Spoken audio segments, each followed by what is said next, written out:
May 10th, 1946. The air inside the penthouse apartment at 115 Central Park West is thick with the scent of expensive cigar smoke and aged whiskey. Outside, the last vestiges of daylight paint the New York City skyline in hues of orange and purple, the sprawling green of the park below darkening into a deep, velvety shadow. But inside, the world is hushed, contained within the heavy drapes and the rich mahogany walls. You are a fly on that wall, silent and unseen, watching power hold court. Old. Frank Costello sits in a plush leather armchair, not like a king on a throne, but like a chairman of the board in his private office. He is a man of medium height, his tailored suit immaculate, his dark hair slicked back from a high forehead. His movements are precise, economical. He lifts a crystal tumbler to his lips, the ice cubes clinking softly, a sound that seems to punctuate the silence. His face is a study in calm control, but it is his voice, when he finally speaks, that commands the room. It is a low, raspy whisper, the result of a botched throat operation years ago, a voice that forces you to lean in, to strain, to give him your complete and undivided attention. Across from him, shifting uncomfortably in a smaller, stiffer chair, sits a New York State Supreme Court justice. The judge's name does not matter. His position does. He is a man accustomed to authority, to the deference of others, but here, in this room, he is the supplicant. His palms are sweating. He dabs at his upper lip with a silk handkerchief, his eyes darting around the room, taking in the oil paintings, the ornate furniture, the quiet testament to immense, untaxed wealth. The case, Costello says, his voice a gravelly murmur, is a delicate one, a matter of public perception. He does not mention the defendant by name, a union boss with deep ties to the Luciano crime family, now under Costello's stewardship. He does not need to. The judge knows exactly why he was summoned. Costello takes a long, slow draw from his cigar, the ember at its tip glowing like a malevolent eye. A conviction would be disruptive. It would upset a very careful balance. We do not want things to be upset. The words are not a threat. They are a statement of fact, delivered with the placid certainty of a man who understands the intricate machinery of the city he runs. Frank Costello, born Francesco Castiglia in the mountains of Calabria, Italy, did not build his empire with the brute force of a street thug. Men like Albert Anastasia, the Lord High Executioner of Murder, Incorporated, handled the wet work. Costello's weapon was influence. He was the great corrupter, the master of the quid pro quo. He learned his trade not in back-alley brawls, but in the smoky rooms of Tammany Hall, the Democratic Party machine that ran New York. He understood that a well-placed envelope, a favor called in, a judge in your pocket, was worth more than a dozen torpedoes with Thompson submachine guns. He and his partners, the brilliant Jewish financier Meyer Lansky, the visionary organizer Charles Lucky Luciano, the hot-headed Benjamin Bugsy Siegel, had transformed the violent street rackets into a national corporate enterprise. They called it the Commission, a board of directors for organized crime, and it brought a bloody peace to the underworld. Now, with Luciano deported to Italy, it is Costello, the acting boss of the most powerful crime family in America, who holds the reins. He is the prime minister. The judge clears his throat. Frank, he begins, his voice strained, the evidence is substantial. The district attorney is pushing hard. It is a high-profile case. Costello lets the smoke drift from his lips in a lazy gray plume. He looks past the judge, out the grand window at the twinkling lights of the city. His city. Evidence can be misinterpreted, he whispers. Juries can be persuaded. Legal technicalities can be discovered. You are a creative man. That is why you are on the bench. He finally turns his gaze back to the judge, his eyes dark and unreadable. A man in your position has needs. Your son, I understand he has been accepted to Columbia Law School, an expensive education. And your wife, she has a fondness for the finer things. These are understandable aspirations. The offer hangs in the air, unspoken but perfectly clear. The judge's shoulders slump in defeat or perhaps in relief. The decision has been made for him. He gives a short, sharp nod. The balance will be maintained. The case will be dismissed. Costello smiles, a faint, thin-lipped expression that does not reach his eyes. He gestures to the whiskey decanter on the table between them. "Have another drink?" he rasps, his voice now a little warmer, the voice of a gracious host concluding a successful business transaction. "We are friends, after all." The judge complies, his hand trembling slightly as he pours. He is one of many. The police captains, the union leaders, the city councilmen, the United States congressmen. They all come to this apartment, or to his table at the Copacabana, or to his favorite barbershop, to listen to that gravelly voice and to receive their orders, ensuring that the true government of New York operates not from City Hall, but from a penthouse overlooking the park. March 13th, 1951. The air in room 110 of the Foley Square Courthouse is stagnant, heavy with the collective breath of 100 reporters, lawyers, and spectators. It smells of wool suits, stale coffee, and the hot, metallic tang of television equipment. This is a new kind of theater, and its star is about to take the stage. Outside, the sounds of lower Manhattan, the rumble of traffic, the distant wail of a siren, are a world away. Inside, the only sounds are the rustle of papers, the low murmur of anticipation, and the persistent, unnerving hum of the massive television cameras aimed at the witness stand. Frank Costello sits not in his comfortable penthouse armchair, but in a hard, wooden chair beside his lawyer, George Wolfe. He is impeccably dressed as always, his suit perfectly pressed, his silver hair neatly combed. He feels the oppressive heat of the Klieg lights on his skin, a sensation he finds deeply unpleasant. This is not his world. His world is one of shadows, of quiet conversations and unspoken understandings. This is a circus. He watches Senator Estes Kefauver of Tennessee, the chairman of the Special Committee to investigate organized crime and interstate commerce, take his seat on the raised dais. Kefauver has a folksy, earnest demeanor that Costello immediately distrusts.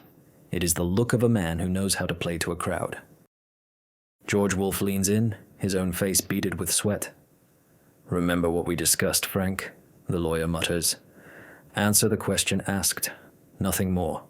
Do not volunteer anything, and keep your temper." Costello gives a barely perceptible nod, his eyes fixed on the chief counsel. Rudolph Halley, a sharp, bespectacled man who looks like a predator scenting blood. Costello is not afraid of these men. They are politicians, public servants. He has bought and sold men like them his entire life. He believes he can outwit them, charm them, and if necessary, stonewall them. He has made one crucial arrangement. He has agreed to testify, but he has forbidden the television cameras from showing his face. "It is a matter of dignity," he told Wolfe. "In reality, it is a matter of control. If they cannot see his face, they cannot read him. He will be nothing but a voice, his signature gravelly whisper, an enigma to the estimated 30 million Americans watching this spectacle in their living rooms." He takes the stand. He raises his right hand and swears the oath, his voice a low rasp that sends a ripple of excitement through the room. Halley begins the questioning, his tone deceptively mild. He asks about Costello's businesses, his real estate holdings, his investments in Louisiana oil. Costello answers calmly, portraying himself as a legitimate, if somewhat lucky, businessman. He refers to himself as a saloon keeper. He speaks of his slot machine empire, the source of his vast fortune, as a simple amusement business. He is building a persona for the committee, for the vast, unseen audience. He is Frank Costello, the self-made man. Then Halley shifts his line of attack. "Mr. Costello," he asks, his voice sharpening slightly, "are you a member of a secret organization known as the Mafia?" "I do not know what you are talking about," Costello whispers. "Have you ever met with men known as Al Capone, Lucky Luciano, or Vito Genovese?" Costello hesitates. "I have met many people in my life." The questions continue, chipping away at his carefully constructed facade. Costello becomes agitated. He deflects. He claims a faulty memory. He complains that his throat is bothering him, a common tactic he uses to gain sympathy and time. And then, in a moment of hubris, Halley asks a simple, patriotic question designed for the television audience. "Mr. Costello, what have you done for your country?" Costello leans into the microphone, his rasp filled with indignation. "Paid my taxes," he snaps. A wave of laughter and murmuring sweeps through the courtroom. But the television cameras, denied their primary subject, have found a new focus. They zoom in, tight and unforgiving, on Frank Costello's hands. And his hands are telling a different story. While his voice is a strained but steady whisper, his hands are a ballet of nervous energy. They wring a handkerchief into a twisted rope.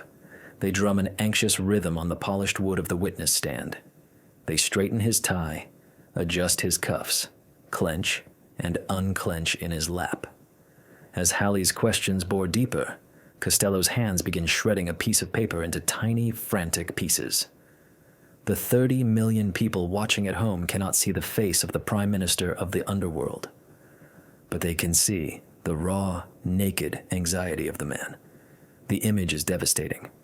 The voice is the voice of a powerful executive, but the hands are the hands of a cornered animal, betraying the truth with every twitch, every tremor, every convulsive gesture. The master of control is losing it live on national television. May 2nd, 1957. A warm spring evening settles over Manhattan. The last of the theater crowds are making their way home, the yellow lights of taxicabs streaking down Central Park West. Frank Costello steps out of a cab in front of the majestic, the grand twin-towered apartment building he calls home. He is 56 years old, and the years of public scrutiny have taken their toll.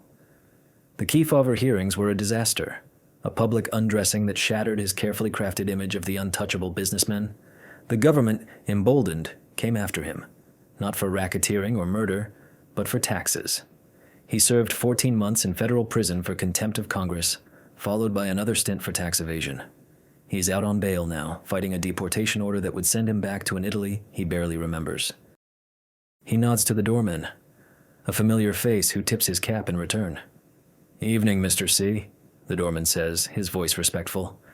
"Evening, Tony," Costello rasps, the whisper a permanent feature of his persona. He walks through the opulent lobby, his footsteps echoing softly on the marble floor. He feels a weary sense of relief. Home. A sanctuary from the prying eyes of federal agents, from the relentless hounding of the press. He is looking forward to a quiet evening with his wife, Loretta. As he approaches the elevator bank, a hulking figure steps out from behind a large potted palm. The man is built like a refrigerator, with a round, fleshy face and small dark eyes. He is wearing a cheap-looking dark suit and a fedora pulled low. Costello barely registers him, assuming he is another resident waiting for the elevator. "This is for you, Frank," a voice grunts. Costello turns, his mind slowly processing the words. He sees the man raising his arm, a glint of blued steel in the dim lobby light. There is no time to react, no time to think. A deafening roar explodes in the confined space, a flash of orange fire erupting from the muzzle of a .38 caliber revolver. The sound is like a physical blow, a concussive force that seems to shake the very foundations of the building. Costello feels a searing, white-hot pain graze the right side of his head. The impact is a violent shove, spinning him around. He stumbles, his hand flying to his head, expecting to feel the wet, sticky ruin of his own brain. Instead, his fingers come away slick with blood, but the skull beneath is hard, intact. The big man, the shooter, does not linger. He turns and flees, shoving his way out through the revolving doors and disappearing into the New York night. Tony, the doorman, rushes to Costello's side, his face a mask of shock and panic. "Mr. C, my God, are you all right?" Costello, dazed and bleeding, straightens his suit jacket. The bullet, he would later learn, had miraculously furrowed a path along his scalp, from just behind his ear to the front of his hairline, a 1,000,000-to-1 shot that should have killed him instantly. But Frank Costello is above all a survivor. His underworld instincts, honed over 4 decades of navigating deadly currents, take over. He knows what this is. This is not a random street mugging. This is a message, a changing of the guard. He looks at the frantic doorman. "I'm fine, Tony," he whispers, his voice astonishingly calm. "Go back to your post. You saw nothing." He straightens his tie, dabs at the blood with a handkerchief, and takes the elevator up to his penthouse. Loretta finds him moments later, standing in the foyer, blood matting his silver hair and staining the collar of his white shirt. The police arrive, led by a squadron of detectives. They find Costello sitting in his living room, a fresh bandage on his head, calmly sipping a glass of water. They begin their questioning. Who would want to kill him? Who was the shooter? Costello looks at them with his dark, unreadable eyes. He knows exactly who ordered the hit. Vito Genovese. Don Vito. The ambitious, ruthless underboss who had coveted the top spot for years. Genovese had fled to Italy to escape a murder charge back in the 30s, and Costello had taken the reins of the Luciano family. But Genovese returned after the war, beat the rap, and has been scheming to reclaim what he believes is his rightful throne ever since. The shooter, Costello suspects, was Vincent the Chin Gigante, a young, eager Genovese protege. But Frank Costello did not become the prime minister by talking to cops. He lives by a different code, the ancient Sicilian code of omertà, silence. He looks the lead detective in the eye. "I cannot identify him," he rasps. "I did not get a good look." It is a lie, a blatant, calculated lie. But it is the only answer they will ever get from him. In that moment, bleeding in his own home, he is making a decision. He understands the message that was sent with the bullet. The game has changed. The old ways, his ways of influence and quiet corruption, are being replaced by the brutal, bloody ambition of men like Genovese. And Frank Costello is tired of the fight. November 14th, 1957. A cool autumn afternoon in Appalachian, a sleepy, rural town in upstate New York. The leaves have turned to brilliant shades of crimson and gold, blanketing the rolling hills that surround the sprawling stone house at 6251 McFall Road. This is the estate of Joseph Barbara, a mid-level mobster and the proprietor of the local Canada dry bottling plant. Today, it is the unlikely setting for one of the most significant gatherings in the history of American organized crime. You are watching from the woods, a silent observer as the black Cadillacs, gleaming Lincolns, and expensive Chryslers roll up the long, winding driveway. Inside the house, Frank Costello sits in a comfortable chair, a drink in his hand, feeling a profound sense of detachment. He is a guest here, an elder statesman, but no longer the king. The bandage is gone from his head, but a thin, pale scar remains, a permanent reminder of the night his reign effectively ended. After the shooting, he did not seek revenge. He did not call his loyal capos to a bloody war against the Genovese faction. Instead, he did the unthinkable. He called a meeting with Vito Genovese. He made a deal. The terms were simple. Costello would formally cede control of the Luciano crime family, now the Genovese family, to Don Vito. In exchange, Costello would be allowed to keep his lucrative gambling interests, his casinos in Las Vegas and the Caribbean, his bookmaking operations, his slot machines. He would be allowed to retire, to fade into the background as a respected advisor, a man of influence, without the day-to-day responsibilities and dangers of being the boss. It was a golden parachute, an offer he could not refuse. He was tired of the prisons, the courtrooms, the constant threat of deportation, and the ever-present shadow of violence. The bullet from Vincent Gigante's gun had not killed him, but it had killed his ambition. Now he watches as Vito Genovese presides over this grand meeting, a national summit of the commission. Genovese called this conclave to solidify his power, to have the other bosses from across the country, from Chicago, from Buffalo, from Cleveland, from Tampa, formally recognize him as the new boss of the most powerful family in New York. Genovese struts around the room, expansive and arrogant, accepting the congratulations of his peers. He is everything Costello is not. Loud, ostentatious, and driven by a brutish ego. Costello watches him and feels not anger, but a kind of weary pity. Genovese thinks he has won. He does not understand the subtle art of staying hidden, the true source of Costello's long-lasting power. Meanwhile, outside the bubble of the underworld gathering, a state trooper named Edgar Croswell is getting curious. Croswell is a sharp, observant man, and he has noticed the unusual number of luxury cars with out-of-state license plates descending on his quiet patch of rural New York. He knows Joe Barbara is a suspected bootlegger, but this is something else entirely. Croswell and a few other local and federal agents decide to set up a makeshift roadblock at the bottom of Barbara's long driveway. They are not planning a raid. They are simply going to start writing down license plate numbers and asking for identification. They have no idea what they are about to stumble into. Inside the house, someone looks out a window and sees the police cars. Panic erupts. The carefully orchestrated coronation of Vito Genovese dissolves into a farce. Men in $2,000 silk suits, men who control empires of crime, suddenly scramble like frightened squirrels. They bolt for the doors and windows, desperate to escape. They run into the dense woods surrounding the estate, their expensive Italian leather shoes sinking in the mud. They try to climb fences, tearing their fine clothes on the barbed wire. They toss their guns and their wads of cash into the bushes. Costello remains seated, a wry, almost imperceptible smile on his face. He watches the chaos with the calm of a man who has nothing left to lose. He knew this was a mistake. He had built his career on discretion, on avoiding exactly this kind of conspicuous gathering.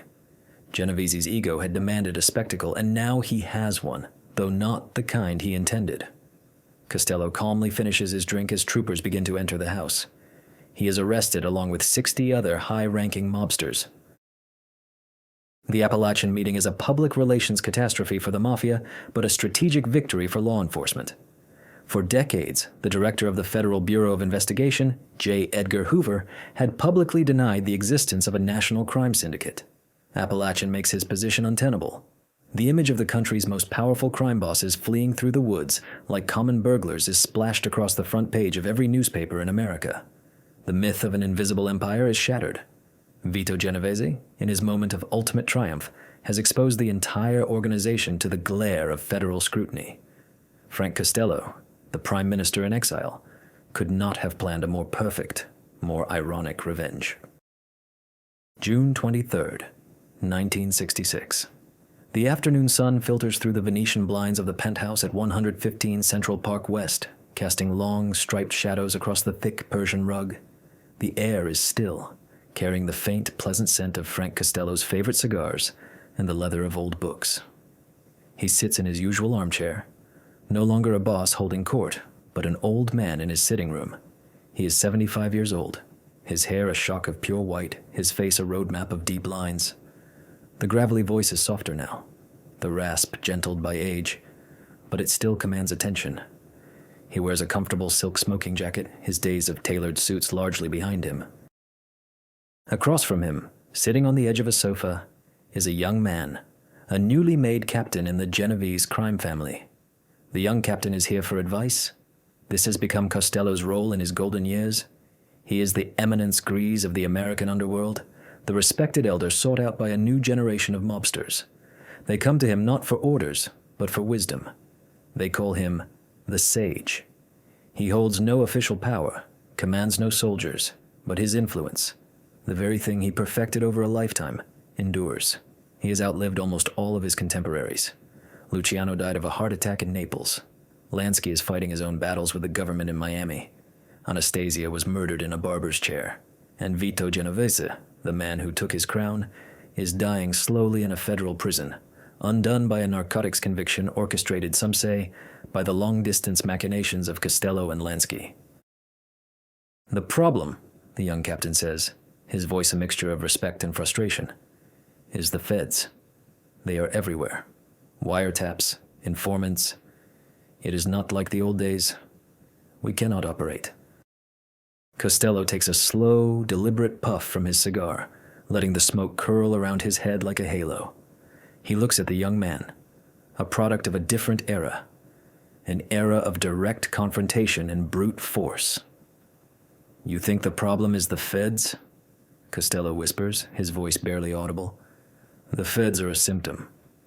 The problem is you. You and your friends. He leans forward slightly, his dark eyes fixing the younger man in place. You make too much noise. You drive flashy cars, you wear flashy suits. You shoot people in the street. You draw attention. Attention is bad for business. He gestures around the opulent room. How do you think I got all this? By being the toughest man on the street? No. I got this by making friends. By owning the man who gives the orders, not by being the man who pulls the trigger.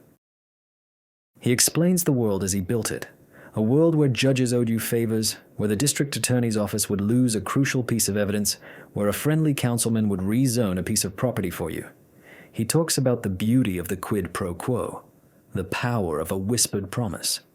He describes how he put Mayor William O'Dwyer's man on the New York Supreme Court, an act of political patronage that guaranteed him a friend in the highest echelons of city government for years. He speaks of Tammany Hall not as a corrupt political machine, but as a graduate school for the art of influence. You have to be a politician, he rasps. You have to be a businessman. You have to be a diplomat. Any guerrilla can pull a trigger. It takes a smart man to make it so the trigger never has to be pulled in the first place. He tells the young captain to invest his money in legitimate businesses, to send his children to the best schools, to assimilate. This life, he says with a wave of his hand that encompasses the entire underworld, it is a stepping stone. It is not the final destination. You use it to become legitimate. That is the only way to win. The young captain listens, mesmerized. He is hearing the gospel from its chief apostle. This is a side of the life he has never considered, a world of subtlety and foresight far removed from the back alley beatings and truck hijackings he grew up with.